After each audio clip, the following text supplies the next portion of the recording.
أعوذ بالله من الشيطان الرجيم నేను బహిష్కరించబడిన శైతాన్ నుండి రక్షణ పొందటానికి అల్లాహ్ శరణు.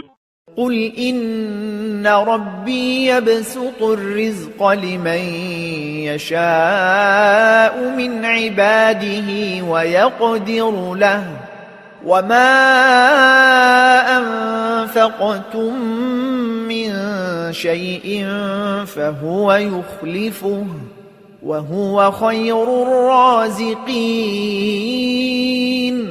వారితో అను, నిశ్చయంగా నా ప్రభువు తన దాసులలో తాను కోరిన వారికి జీవనోపాధిని పుష్కలంగా ప్రసాదిస్తాడు మరియు తాను కోరిన వారికి మితంగా ఇస్తాడు. మరియు మీరు ఆయన మార్గంలో ఖర్చు పెట్టేదంతా ఆయన మీకు తిరిగి ఇస్తాడు.